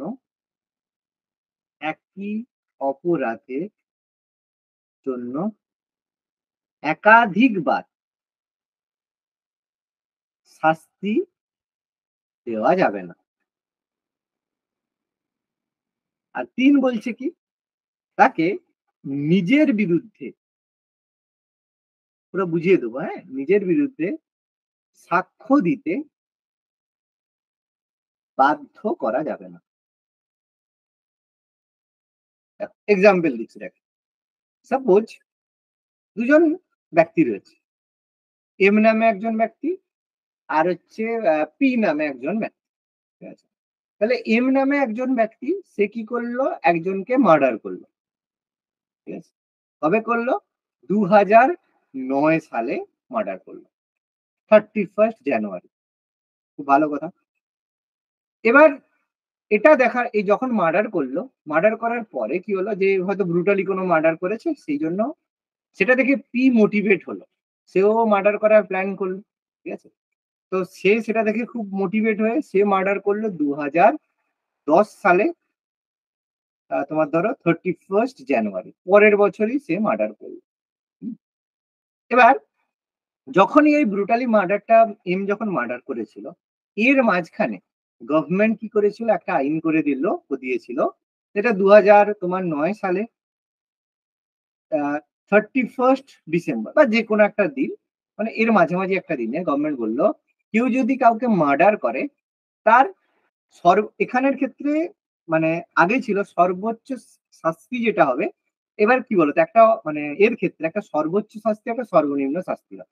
তারপরে এই সময় ছিল যে সর্বনিম্ন যে শাস্তি সেটা হচ্ছে 5 বছরের জেল, আর সর্বোচ্চ শাস্তি 14 বছরের জেল। এখানে 2019-এ অ্যাক্ট পাস হয়ে যাওয়ার পরে বলা হলো যে সর্বনিম্ন শাস্তি 10 বছরের জেল আর সর্বোচ্চ শাস্তি হচ্ছে ফাঁসি, চেঞ্জ করে দেওয়া হলো। এবার এ পি ভদ্রলোক সে জানতো না, সে কি করলো, মার্ডারটা করে দিল, মাঝখানে অ্যাক্ট পাস হয়েছে। এবার দুজনের কেস চললো, কেস হওয়ার পরে 2015 সালে 31 জানুয়ারি কেসের রেজাল্ট এলো। এরও এলো 2015 সালে 31শে জানুয়ারি। একই দিনে দুজনের ভার্ডিক্ট এলো। দেখা গেল কি এর হলো ফাঁসি, এর হলো 14 বছরের জেল। কেন হলো? কারণ এ যে মার্ডারটা করেছিল সে 2009 সালে করেছিল। সেই সময়ের আইন অনুযায়ী এর শাস্তি হবে। আর এর শাস্তি হবে পরবর্তী যেই সময় যে আইনটা চলছিল সেই সময়। বোঝাতে পারলাম না? পারলাম না। ক্লিয়ার হলো? ক্লিয়ার? বলো। হ্যাঁ স্যার। মানে এম ভদ্রলোকের 2009 সালের মানে আইন অনুযায়ী শাস্তিটা হলো। শাস্তি হলো।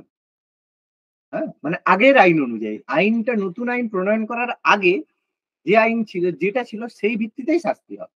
নতুন কোনো আইন হয়ে গেলে সেখানে হবে না। ঠিক আছে? ক্লিয়ার হলো? হ্যাঁ স্যার। এবার আমি একটা প্রশ্ন করি। ঠিক আছে? এটা তো বললাম মার্ডারের ক্ষেত্রে। বা এটা ধরো মার্ডার বলো, রেপ বলো যেকোনো জিনিসের ক্ষেত্রে। এবার আমি প্রশ্ন করি, সাপোজ 2009 সালে কোনো একটা তুমি কেস করেছো। তোমার জমি নিয়ে কেস করেছো। এই জমিটা আমার চাই। তো সেই সময় অ্যাক্ট ছিল যে বাবার যে জমি থাকবে সেই জমিতে তার যে ছেলে হবে তার অধিকার থাকবেই। তার অধিকার থাকবেই। তাকে বাতিল করা যাবে না। ঠিক আছে? যেটা 2009 সালে এটা অ্যাক্ট ছিল। সেই যে দেখে তুমি কেস করে সুপ্রিম মানে হাইকোর্টে বলো তুমি কেস করেছো। ভালো কথা। এরপর 2000 এবার কেস চলছে। এবার কেস চলতে চলতে 2020 সালে কোর্ট একটা রায় দিল যে জমির কোনো এর ক্ষেত্রে ছেলের অধিকার থাকবে না। ঠিক আছে? অ্যাক্ট পাস হলো 2020-তে। ছেলের কোনো অধিকার থাকবে না। বাবা-মা যা বলবে তাই হবে। এবার তোমার যে 2009 এর কেসের রায় দেয়া হলো 2021 সালে। তাহলে তুমি বলো এখানে রায় দানের ক্ষেত্রে সেই ছেলে অধিকার স্বীকৃত হবে না অধিকার স্বীকৃত হবে না? হবে না 2020 সালের হবে হওয়া তো না। উচিত। কখনোই হবে না। কারণ দিস ইজ সিভিল ম্যাটার আর this is criminal matter. Clear এবার আশা করি? বোঝা গেল? কেস দু রকমের। একটা সিভিল কেস, একটা স্যার ওটা ক্রিমিনাল তো কেস। বুঝলাম। সিভিল মামলার ক্ষেত্রে তো ওটা হচ্ছে এই যে যেটা হচ্ছে এটা স্যার হবে না, মানে যেটা বর্তমানে হবে সেটাই হবে। একদম সিভিল কেসের ক্ষেত্রে যেটা লেটেস্ট আইন হবে সেই ভিত্তিতেই হবে। কিন্তু ক্রিমিনাল কেসের ক্ষেত্রে লেটেস্ট আইনে হবে না, সেই সময়ের আইন অনুযায়ী হবে। এবার ক্লিয়ার 100% আশা করি? হ্যাঁ স্যার। কোনো রকম ডাউট থাকবে না। ঠিক আছে? সব ডাউট ক্লিয়ার করে দেব। আর দুয়েরটা সিম্পল কথা, একই অপরাধের জন্য একাধিকবার শাস্তি হবে না। তুমি কেউ একটা মার্ডার করেছে তার হয়তো 5 বছরের জেল। তাকে আবার সেই ক্রাইমের জন্য শাস্তি তুমি দিতে পারবে না। ঠিক আছে? ওই একবারেই শাস্তি যা হবে সেটাই। আর নিজের বিরুদ্ধে সাক্ষ্য দিতে পুলিশ কি করে? তোমার এর বিরুদ্ধে তোমার এতে তোমার কি বলে জেলের মধ্যে তোমাকে প্রেসার দিয়ে বলে নিজের বিরুদ্ধে প্রমাণ দিবে। মানে সাক্ষী দিতে হবে যে তুমিই খুন করেছো। এটা যদি প্রমাণিত হয়ে যায় পুলিশের গতি হারিয়ে যাবে। ঠিক আছে? এটা হচ্ছে কথা। বা কাউকে তুমি জোর করতে পারবে না যে তুমিই খুন করেছো বলো। ঠিক আছে? সেটা কিন্তু করা যাবে না। এগুলো আর বোঝানোর মতো কিছু নেই। আচ্ছা।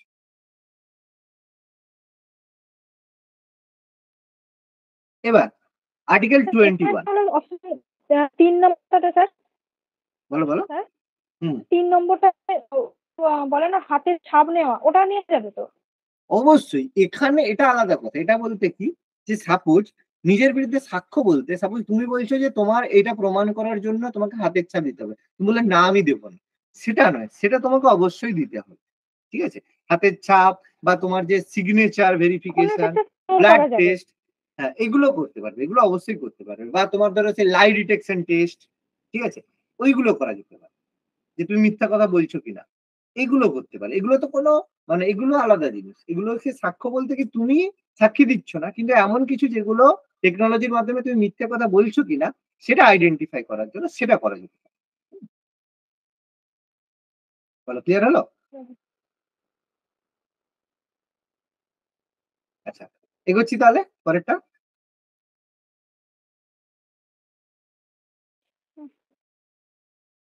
হ্যাঁ স্যার। এবার আর্টিকেল 21 কি বলছে?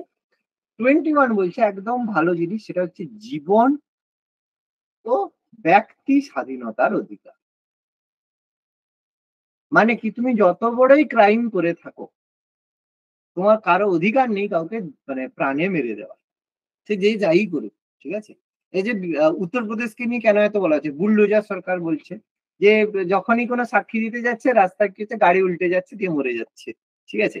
এগুলো টোটালি আনলফুল, এই জন্য উত্তরপ্রদেশ সরকারকে বারবার হচ্ছে কনভিক্ট করা হচ্ছে, যেটা কেন হচ্ছে, তো গাড়ি উল্টে গেছে আমি কি করবো, আমাদের তো কিছু করার নেই। কিন্তু এগুলো কিন্তু আনকনস্টিটিউশনাল এবং এটা কিন্তু করা যায় না।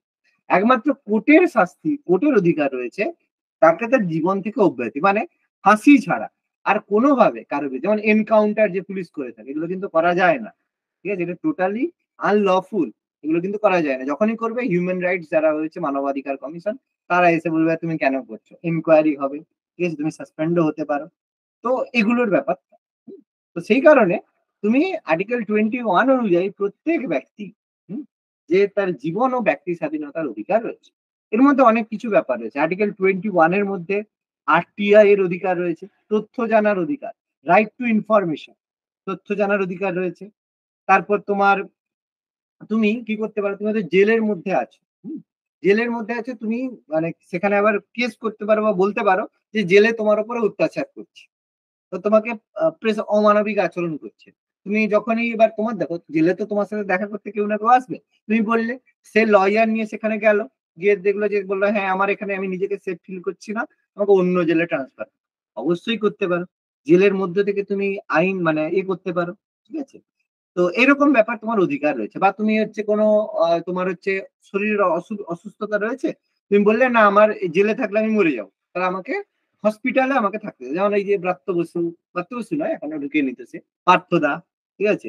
তারপর আমাদের আরো সব আছে না জেলের মধ্যে, তো সেরকম অধিকার রয়েছে। তো এর মধ্যে একটা অধিকার রয়েছে, মনে রাখবে, ব্যক্তি স্বাধীনতার অধিকারের মধ্যে ঘুমানোর অধিকারও রয়েছে, রাইট টু স্লিপ।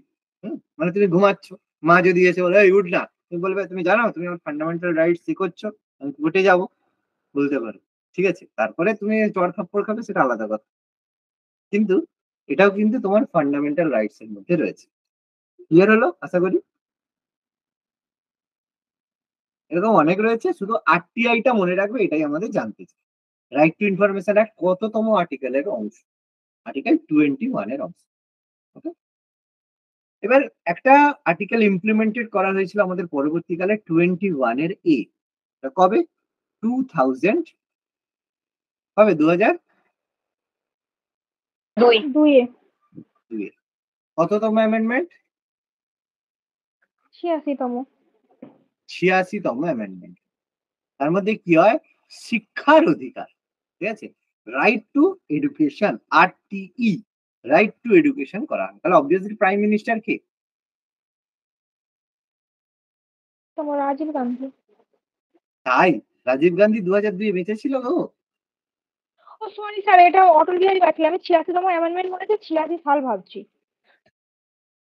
হ্যাঁ, অটল বিহারী বাজপেয়ী, ঠিক আছে, মানে one of the finest prime minister.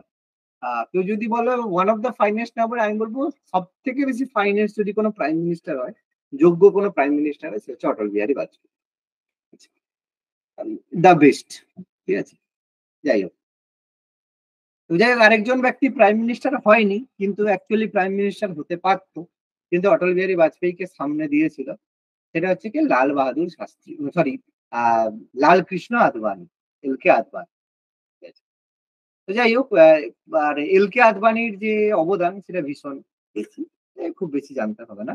তো যাই হোক, এটা আরটিআই এর মধ্যে 6 থেকে 14 বছর বয়সী শিশুদের ফ্রি অ্যান্ড কম্পালসারি এডুকেশন, ঠিক আছে, মানে বিনামূল্যে অবৈতনিক আর বাধ্যতামূলক শিক্ষা, কম্পালসারি এডুকেশন। এরপরে আমাদের কত স্কুল ছুটের হার কমে গেছে, কতটা ভালো হয়েছে, ঠিক আছে। যাই হোক, এটা ভালো কথা। আর্টিকেল 22 কি বলছে, 22 বলছে যে গ্রেফতার, এখানে একটু জিনিস আছে, গ্রেফতার ও আটক সংক্রান্ত নিয়ম। এবার এখানে একটা প্রশ্ন হচ্ছে যে গ্রেফতার আর আটক কি জিনিস, গ্রেফতার করা মানেই কি আটক করা,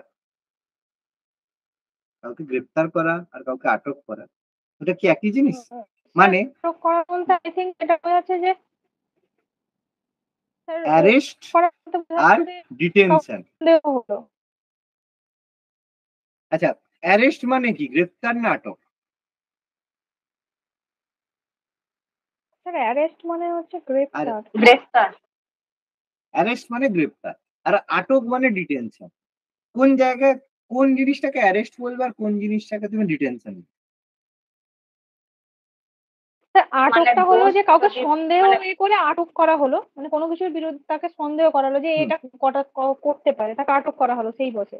আর গ্রেপ্তার হলো সে হচ্ছে কোনো খুন করে ফেলেছে বা কোনো কিছু করে ফেলেছে, তখন তাকে মানে গ্রেপ্তার করা হলো।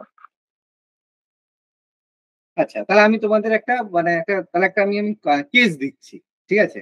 মানে কোনো অ্যারেস্ট সাপোজ, ওয়ারেন্ট থাকলে তবেই গ্রেফতার করতে পারবে? আচ্ছা তা আমি একটা আর আমি একটা গ্রেপ্তারের কেস পূর্বে দিচ্ছি। আবার কারণও সাপোজ, জানাতে হবে। আচ্ছা শুনো, সাপোজ ধরো মিতালি, ঠিক আছে, তোমাকে, তুমি হচ্ছে মার্ডার হয়ে গেছে, তোমাকে কেউ খুন করেছে, তুমি জানো না, সেখানে পাওয়া গেল কাকে, প্রীতিকে, মানে তুমি যেখানে মার্ডার হয়েছে সেই জায়গায় প্রীতিকে পাওয়া গেল, ঠিক আছে, এবং তার হাতে কোনো একটা ছুরি পাওয়া গেল, ঠিক আছে, বা প্রীতিকে সাসপেক্ট করা হলো যে এ খুন করেছে, কিন্তু কোনো প্রমাণ নয়, প্রীতি হচ্ছে সাসপেক্টেড। এবার আমাকে বলো, পুলিশ প্রীতিকে অ্যারেস্ট করবে না ডিটেনশন করবে? ডিটেনশন করবে। ডিটেনশন বলো। করবে। আমার প্রশ্নটা এখানে, প্রশ্ন বুঝতে পেরেছো তো? কিন্তু প্রমাণ হলো হ্যাঁ না হ্যাঁ যে স্যার। খুন প্রীতি করেছে, সাসপেক্ট হয়েছে, এখানে পুলিশ তাকে অ্যারেস্ট করবে না ডিটেনশন করবে?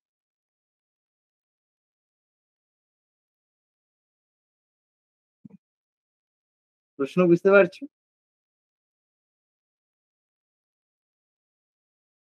ইন্টারেস্টিং প্রশ্ন তো নাকি? হ্যাঁ স্যার, ইন্টারেস্টিং।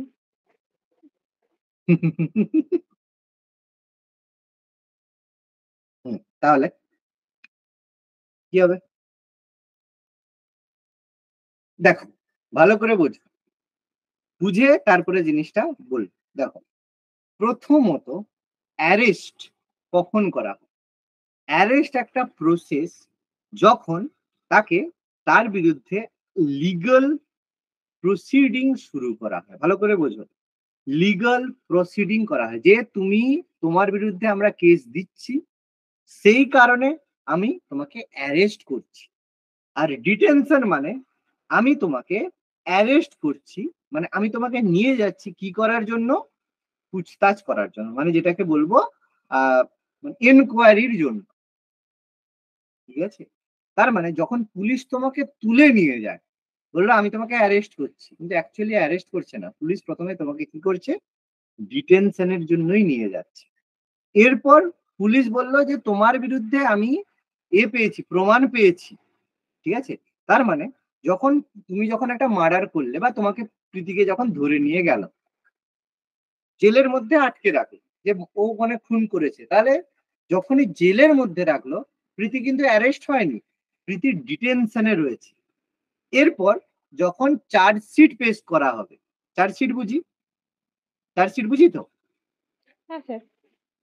হ্যাঁ স্যার। যখন চার্জশিট দেওয়া হবে এবং প্রীতির যে কেসটা কোর্টে দেওয়া হবে, তখন প্রীতি অ্যারেস্ট হবে। কি বললাম, বোঝা গেল না বোঝা গেল না? হ্যাঁ হ্যাঁ। আশা করি বোঝা গেল। তার মানে এই যে বলে পুলিশ অ্যারেস্ট করে নিয়ে চলে গেছে, নো, পুলিশ অ্যারেস্ট করেনি, পুলিশ ডিটেনশনে নিয়ে গেছে। হুম? যখন একজন পুলিশ অফিসারের কাছে কিছু রিজনেবল, ভালো করে বোঝো, যখন কিছু পুলিশের কাছে একটা রিজনেবল সাসপেনশন, মানে সাসপিসিয়াস থাকবে, মানে সন্দেহ করার মতো কোনো কারণ থাকবে, যে তোমাকে পেয়েছে, যে তুমি মনে হয় একটা রিজনাল হচ্ছে সাসপিসিয়ান থাকবে, যে আমরা যেটাকে বলবো সাসপিসিয়ান থাকবে, মানে সন্দেহ করা যাচ্ছে যে তোমার হাতে ছুরি পেয়েছি, তার মানে তুমি খুন করেছো, আমি সন্দেহ করছি, তখন ডিটেনশন হবে। আর যখনই সেই ব্যক্তিটাকে কোর্টে নিয়ে যাওয়া হবে, যে কোর্টে তোমার বিরুদ্ধে আমি কেস দিয়েছি, তখন তুমি অ্যারেস্ট হয়ে, ওকে? তার মানে ডিটেনশন, তুমি কিন্তু এটা হবে শর্ট টার্ম, তুমি কিন্তু দীর্ঘদিন ডিটেনশনে রাখতে পারবে না, শর্ট টার্মে ডিটেনশন হবে, যখনই কোর্টে পেশ করা হবে সঙ্গে সঙ্গে তুমি অ্যারেস্ট হবে, অ্যারেস্ট হবে লং টার্ম। ক্লিয়ার হলো কি হলো? হুম, ক্লিয়ার? স্যার, স্যার কোর্টে ধরুন পেশ হলো, তো কোর্টে তো 24 হুম, ঘন্টার মধ্যে, গ্রেপ্তারের 24 ঘন্টার মধ্যে কোর্টে পেশ করতে হয়। তো তখন তো হচ্ছে হুম মানে এটা প্রমাণ হয় না যে, ধরুন প্রীতির কথাই বলি, এটা প্রমাণ হয় না যে প্রীতি ওখানে হুম খুন করেছে, তাহলে ওনাকে কিভাবে হচ্ছে হুম অ্যারেস্ট করা যায়? এবার এর জন্য ব্যাপার হচ্ছে কাস্টডি, ঠিক আছে? এর ব্যাপার হচ্ছে কাস্টডি। যখন তুমি দেখো ২৪ ঘন্টার মধ্যে তোমাকে কোর্টে পেশ করে, তাহলে প্রথমবারে যে ডিটেনশন হলো, প্রথমে যে প্রীতির কাস্টডি, সেটা কার কাছে? তাকে পুলিশের কাস্টডি রইল। এরপর যখন কোর্টে প্রথম দিন পেশ করা হলো, তখন পুলিশ যখনই কোর্টে পেশ করা হলো, পুলিশ তখন কি বলবে? যে হ্যাঁ, আমার মনে হচ্ছে ঠিক আছে, এটার সম্পর্কে আমি কেসটা অ্যাকসেপ্ট করলাম। সঙ্গে সঙ্গে কোর্ট বলবে যে মিতালিকে, মানে সরি, প্রীতিকে এবার জুডিশিয়াল কাস্টডিতে নেওয়া হবে। তাহলে পুলিশ কাস্টডি থেকে সে চলে গেল জুডিশিয়াল কাস্টডি, মানে সে থাকবে থানাতেই, অ্যারেস্ট হয়েই থাকবে, কিন্তু প্রথম ২৪ ঘন্টায় সে থাকবে পুলিশ কাস্টডিতে। কেস মানে তাকে কোর্টে পেশ করার পরে কোর্ট বলবে হ্যাঁ ঠিক আছে, এখন তো এর বিরুদ্ধে কিছু হয়নি, তো এনাকে ১৫ দিন জেলে রাখা হোক, ১৫ দিন জেলে থাকুক, তার মধ্যে যা হবে হবে, আমি এখন অ্যারেস্ট করে রাখছি, তাহলে এখন জেলেই থাকবে। তাহলে ১৫ দিনের কি হলো? জুডিশিয়াল কাস্টডি দেওয়া হলো। এবার প্রথম দিনেই কেস পেশ হওয়ার সাথে সাথে হয়তো মানে তোমার ধরো প্রীতির কেউ মানে পরিচিত আছে, সে হয়তো ধরো বড় লয়ার, সে বললো না প্রীতি কোনো কমিট করেনি, আমি গ্যারেন্টার দিচ্ছি। সঙ্গে সঙ্গে প্রথম দিনেই যে কেস চলুক, কোনো অসুবিধা নেই, আমাদের গ্যারেন্টার দিচ্ছি, প্রথম দিনেই প্রীতিকে বেল দিয়ে দেওয়া হলো। তাহলে প্রীতি সেখান থেকে বেরিয়ে চলে এলো, বেল পেয়ে গেল, মানে আর তাকে জুডিশিয়াল কাস্টডি দিল না, প্রীতি ঘরেই থাকলো, কিন্তু ডিটেনশনের মধ্যে থাকলো। মানে ডিটেনশন মানে কিরকম? পুলিশের হেফাজতে থাকলো না, বেলে বাইরে থাকলো। আর পুলিশ যদি বলে না একে ছাড়া যাবে না, এ যদি বেরিয়ে আসে মানে বিচার ব্যবস্থাকে প্রভাবিত করতে পারে, তখন তাকে জুডিশিয়াল কাস্টডিতে দেওয়া হলো। তখন সে অ্যারেস্ট অবস্থাতেই জুডিশিয়াল কাস্টডিতে রইল। আস্তে আস্তে বোঝা যাচ্ছে কথাগুলো? কাস্টাডিতে থাকাকালীন তার উপর কোনো আইনি পদক্ষেপ নেওয়া যাবে না? কিরকম পদক্ষেপ যতক্ষণ বলছো বলো? মানে এই যে জুডিশিয়াল কাস্টাডির মধ্যে থাকার মধ্যে যে আইনি পদক্ষেপগুলো নিতে পারবে আর কি পুলিশ, কিন্তু যখন হুম মানে নর্মাল কাস্টাডি থাকবে তখন তার উপর কোনো আইনি পদক্ষেপ নিতে পারবে না পুলিশ? না, পদক্ষেপ বলতে দেখো, যখন ২৪ দেখো এই জুডিশিয়াল মানে পুলিশ কাস্টডিতে একজনকে ২৪ ঘন্টা রাখা যায়, 24 আওয়ার রাখা যায়। ঠিক আছে? তার মধ্যে পুলিশ কিছু পুছতাছ যাকে বলা হয় যে এনকোয়ারি করতে পারে, কোনো সমস্যা নেই। জুডিশিয়াল কাস্টডিতে কোর্ট যতটা পারমিশন দিবে সেগুলোই করতে পারে। তার মধ্যে যদি জুডিশিয়াল কাস্টডিতে থাকার পরে পুলিশ যদি বলে যে এনকোয়ারি করব, তখন পুলিশকে কোর্টের কাছ থেকে পারমিশন নিতে হবে। বলবে যে আমি এই যে এরকে এ করতে চাই, এনকোয়ারি করতে চাই। তখন কোর্ট থেকে ফাইল নিয়ে এসে বলতে হবে যে এই যে দেখবে যখন সিনেমা-টিনেমায় দেখোনি? যে যখন হয় তখন সে একটা কাগজ নিয়ে এসে বলে, "এই যে কাগজ, তোমার বিরুদ্ধে জুডিশিয়াল এনকোয়ারির আদেশ এসছে।" কোর্টে পেশ করা যখনই ১৫ দিন জুডিশিয়াল কাস্টডিতে তোমাকে দেবে, পুলিশই এনকোয়ারি করবে নিজের ইচ্ছেই না। পুলিশ কাস্টডিতে থাকলে পুলিশ নিজের ইচ্ছায় ২৪ ঘন্টা এনকোয়ারি করতে পারে। জুডিশিয়াল কাস্টডিতে তোমার বিরুদ্ধে করতে গেলে কোর্ট থেকে পারমিশন নিয়ে করতে হবে। তার মানে কোর্টে বসতে হবে সেরকম নয়। কোর্টে বললে এটা আমাদের অ্যারেস্ট করা আছে ১৫ দিন, জুডিশিয়াল কাস্টডিতে আমরা এনকোয়ারি করতে চাই। হ্যাঁ, করো, কোনো সমস্যা নেই। পুলিশ কোর্টে লিখে দিল যে এরকম করতে পারো, অসুবিধা নেই। এবার সেখানে যদি প্রীতি যদি ভালো বুঝে, তার যদি পয়সা থাকে, সে বলবে আমি লয়ার ছাড়া কথা বলবো না। তাহলে জুডিশিয়াল কাস্টডিতে থেকে তোমাকে যখনই এনকোয়ারি করতে যাবে, তোমার লয়ারকে সামনে নিয়ে বসে কথাবার্তা বলতে হবে, যেটা জেনারেলি বিদেশে। আস্তে আস্তে বোঝা যাচ্ছে কথা? এবার হ্যাঁ স্যার। স্যার আরেকটা কোনো ডাউট? কোয়েশ্চেন করবো? নিশ্চয়ই, একদম। প্রশ্ন স্যার করার সবসময় অধিকার আছে, ধরুন বলো। ধরুন হচ্ছে, ধরুন ওই শ্লীলতাহানির ক্ষেত্রে বলা যায়, ধরুন কেউ কোনো মেয়ে এসে বললো আমার এটা হুম শ্লীলতাহানি হয়েছে, তো সঙ্গে সঙ্গে তাদেরকে কি করা হয় যে পুলিশ মানে থানা থেকে কি করা হয় যে সঙ্গে সঙ্গে একটা মানে সরকারি হসপিটালে নিয়ে যাওয়া হয় এবং সঙ্গে সঙ্গে টেস্ট করা হয়, ১ ঘন্টার মধ্যে টেস্টটা বেরিয়ে যায়। তখন স্যার কি ওখান হুম থেকেই মানে থানা থেকে চার্জশিট দেওয়া হয় তাকে গ্রেপ্তার করার জন্য? না, আচ্ছা, এটা একটা ভালো প্রশ্ন করেছো, খুব ভালো প্রশ্ন করেছো। দেখো, যখনই এটা যদি একটা রেপ কেস, এটা যদি একটা রেপ কেস হয়, তখন কি হবে? সাপোজ কোনো একজন মহিলা গিয়ে পুলিশ স্টেশনে বললো যে আমার রেপ হয়েছে, তাহলে সঙ্গে সঙ্গে তাকে মানে ২ ঘন্টা বলো, ৪ ঘন্টা বলো, যে টাইমের মধ্যে সে পৌঁছালো, তারপরে তার একটা মেডিকেল করা হবে। ঠিক আছে? তার মেডিকেল করা হবে, সরকারি হাসপাতালে মেডিকেল করা হবে। মেডিকেলের পরে সে এবার তাকে বলবে তোমার সাথে রেপ কে করেছে, সে তখন একজনের নাম বলবে। পুলিশ সঙ্গে সঙ্গে গিয়ে তাকে কি করবে? ডিটেনশনে তাকে তুলে নিয়ে আসবে, যে এ আমাকে রেপ করেছে, তখন সঙ্গে সঙ্গে ডিটেনশনে নিয়ে এসে তারও মেডিকেল করা হবে। এবার তার মানে পুলিশ কিন্তু তাকে অ্যারেস্ট করছে না, যেহেতু সে অভিযোগ করেছে, তখন ডিটেনশনে তাকে আটক করে তার মেডিকেল করা হলো। এবার দেখো সেই টাইমের মধ্যে সে হয়তো নেই, সেখান থেকে পলাতক হয়ে গেছে। পুলিশ তখন বলবে না এই ব্যক্তিকে তো খুঁজে পাওয়া যায়নি, সেইভাবে তার বিরুদ্ধে চার্জশিট হবে। যদি তাকে সেই মুহূর্তে পেয়ে যায় অবভিয়াসলি তার মেডিকেল হবে, কোনো সমস্যা নেই। তো এখানে অসুবিধা কি আছে? তুমি এখানে কি বলতে তাহলে চাইছো বলো? তখন স্যার ও তো ডিটেনশনে তো মানে ওনাকে আনা হচ্ছে, মানে ওনাকে হুম আটক করা হচ্ছে, তো তখন চার্জটা পুলিশই করবে চার্জশিট। দেখো বাবা, চার্জশিট দেবে পুলিশ, চার্জশিটের অধিকার রয়েছে। পুলিশ কি করে এটা হলে তাহলে আমাদের একটা জিনিস বুঝতে হবে, পুলিশ যখন কোনো কিছু কেস করে, সাপোজ তুমি গিয়ে থানায় গিয়ে বললে এই ব্যাপার হয়েছে, থানা কিন্তু সঙ্গে সঙ্গে তোমার কাছ থেকে প্রথমে কি নিবে, একটা ডায়েরি নেবে। ডায়েরি নয় তো, থানায় গিয়ে তুমি ডায়েরি করলে, এবার তুমি ডায়েরিতে বললে যে আমার হচ্ছে এই লোক আমাকে মেরেছে, এই করেছে সেই করেছে, তুমি যে কথাগুলো ডায়েরিতে বললে সেই কথাগুলোই চার্জশিট হবে না। ডায়েরি নেওয়ার পরে যে অফিসার থাকবে তাকে আইও বলা হয়, ইনভেস্টিগেশন অফিসার। সে কি করবে, তার একটা টাইম থাকবে, সে টাইমের মধ্যে সে সেই ব্যক্তিকে পুছতাছ মানে তাকে কথা বলবে, তার সঙ্গে তাকে হচ্ছে নিয়ে এসে থানায় ডেকে কথা বলবে, বা যেভাবেই হোক মানে কাছাকাছি খবরাখবর নেবে।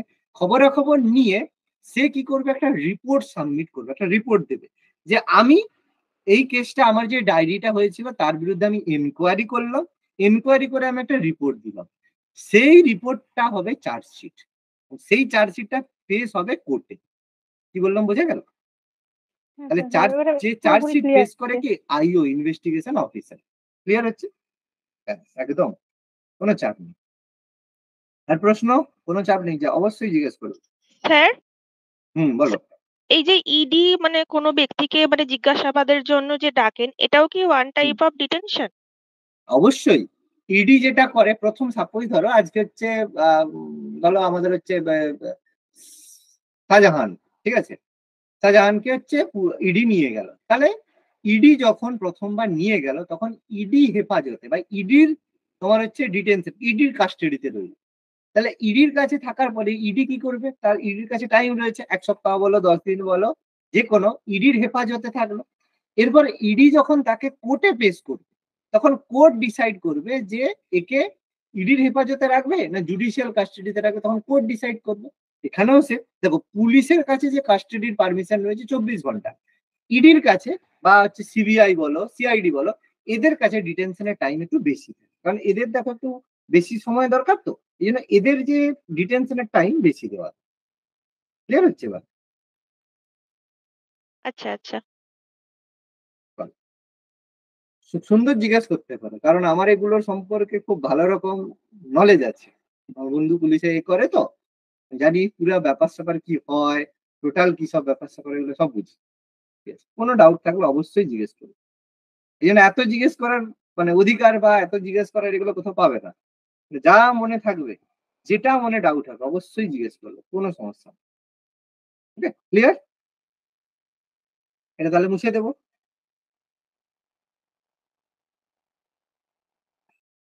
হ্যাঁ স্যার। ওকে, এবার আর্টিকেল 22 কিছু জিনিস একটু আমাদের একটু আলাদা করে আলোচনা করি। আর্টিকেল 22 যে বললাম, এর মধ্যে এই যে ডিটেনশনের কথা বললাম, এখানে কিছু যে ক্রাইম হয়, সাপোজ তুমি কোনো দোষ করেছো, ক্রাইম করেছো, সব ক্রাইম কিন্তু একই রকমের। কিছু ক্রাইমকে আমরা বলি হোয়াইট কলার ক্রাইম, সাদা জামা পরে ক্রাইম করলে হোয়াইট কলার ক্রাইম বলবে, আর ব্লু জামা পরে যদি মার্ডার করো বা খুন করো তাহলে ব্লু কলার হবে, তাই তো? এরকম কিছু ব্যাপার। তাহলে রেড কালার পরলে রেড কলার ক্রাইম। না স্যার, ব্যাপারটা সেরকম। ব্যাপারটা কি, যারা জালিয়াতিটা করে তাদের হোয়াইট কালার, ব্লু কালার হচ্ছে যারা মানে অসামাজিক ব্লু কাজ করে। কলার বেসিক্যালি যারা ক্রিমিনাল কেস হয়, মানে যার মধ্যে আমাদের বলে যে ড্রাগ কেস, ঠিক আছে, কোনো রেপ কেস, মার্ডার, কোনো হচ্ছে তোমার রবারির কেস, মার্ডার, রবারি, এইসব জিনিস হলে, ঠিক আছে, এগুলো তোমার ব্লু কলারের মধ্যে পড়ে। আর হোয়াইট কলারের মধ্যে পড়লে যেগুলো মানি রিলেটেড, তুমি টাকা নিয়ে পালিয়েছো, ঠিক আছে, তার সাথে জালিয়াতি করছো, সারদা নারদার টাকা নিয়ে হাওয়া দিয়েছো, তাহলে এইগুলো হচ্ছে আমাদের হোয়াইট কলার। তাহলে ক্রাইমের কিন্তু এরকম ভাগ হয়ে যায়। আর এই যে ডিটেনশনের কথা আমি বলছিলাম, এই যে কাউকে যখন আটক করা হয় ডিটেনশন, এই ডিটেনশন কিন্তু দু রকমের। মানে কাউকে যখন অ্যারেস্ট করা হয়, সরি, ডিটেনশন দু রকমের। একটা কি হয়, একটা হয় পানিশেটিভ, পানিটিভ, ঠিক আছে? মানে পানি কি বলবো, এ দেওয়া হয় না, শাস্তি দেওয়া হয় যে পানিশ থেকে কথাটা হচ্ছে পানিটিভ ডিটেনশন। পানিটিভ আর আরেকটা কি প্রিভেন্টিভ। প্রিভেন্টিভ। পানিটিভ আর প্রিভেন্টিভ কি পার্থক্য? পানিটিভ মানে শাস্তি প্রদান করা সংক্রান্ত হবে, আর প্রিভেন্টিভ মানে সেটা যাতে না হয় সেই কারণে। মানে কি পানিটিভ মানে কি, যে সাপোজ তুমি কোনো একটা করেছো, মানে তুমি কোনো একটা ভুল করেছো, মানে তুমি একটা কোনো আহ, মানে তুমি কোনো একটা অপরাধ করেছো, অপরাধ করার পরে, ঠিক আছে, অপরাধের পরে তোমাকে যখন আটক করা হবে সেটা হবে তোমার পানিটিভ ডিটেনশন। তুমি মার্ডার হয়তো করে দিয়েছো বা তোমাকে সেই সন্দেহে ঢুকিয়েছে, তাহলে অপরাধের পরে যেটা হবে পানিটিভ, আর প্রিভেন্টিভ হবে অপরাধের আগে, যে আমার মনে হচ্ছে তুমি খুন করতে পারো, ঠিক আছে, অপরাধের আগেই তোমাকে তুলে নিতে পারে। দেখবে ভোটের আগে কি হয়, দেখবে কিছু কিছু লোককে অ্যারেস্ট করে নেয়, যে ভাই ঝামেলা করতে পারে, ঠিক আছে। কিছু হয় প্রিভেন্টিভ, কিছু হয় পানিটিভ ডিটেনশন। এবার এই আর্টিকেল 21 এর মধ্যে কিছু ক্লজ আছে। 21A কি বলছে, যে কাউকে যখন অ্যারেস্ট করা হবে বা গ্রেফতার করা হবে, তো গ্রেফতারের পূর্বে তাকে কিন্তু কারণ জানাতে হবে, ঠিক আছে। ভুলেও কেউ জানায় না, তুলে নিয়ে যাবে, তুমি যতই বলো কানের বেড়া দুটো বাজিয়ে নিয়ে যাবে, ঠিক আছে, কারণ আমরা তো বুঝি কম। তো তুমি যতই বলো কেন তুলছো, ও দিয়ে যাই তারপর বলা হবে, ঠিক আছে। কিন্তু অ্যাকচুয়ালি করা যায় না। হ্যাঁ, 22 কি বলছে, যে তোমাকে যখন অ্যারেস্ট করা হবে তুমি কিন্তু উকিলের মাধ্যমে, তুমি কোনো কথা বলার আগে বলবে আমি যা কথা বলবো উকিলের মাধ্যমে বলবো, ঠিক আছে। উকিলের মাধ্যমে তোমাকে মানে বলতে হবে, উকিলের মাধ্যমে তোমাকে কেস করতে তুমি করতে পারো। তুমি নিজেও বলতে পারো, যদি বলো না আমি উকিল ছাড়া কিছু বলবো না, অবশ্যই উকিল ব্যবহার করতে দিতে হবে। 3 বলছে যে 24 ঘন্টার মধ্যে তোমাকে কোর্টে পেশ করতে হবে, ঠিক আছে, 24 ঘন্টার মধ্যে কোর্টে পেশ করতে হবে, ভালো কথা। 4 বলছে কি, আদালতের অনুমতি ছাড়া অতিরিক্ত সময় তুমি আটক করতে পারবে না। এবার এটা করা যায় কিরকম ভাবে, কাউকে যদি শুক্রবার অ্যারেস্ট করে তাহলে শনিবার রবিবার তুমি থাকবে, মন্ডে দিবে, তাহলে তুমি 24 ঘন্টার বেশি হলো। তাহলে সেই সব ক্ষেত্রে হতে পারে, মানে সোমবার করলে মঙ্গলবার দিতেই হবে। মঙ্গলবার যদি ছুটি থাকে, হয়ে গেল, ছুটির আগের দিন তোমাকে তুলে নিল, ব্যাস, কোনো চাপ নেই। তাহলে এগুলো বলো, ক্লিয়ার হলে বলবে।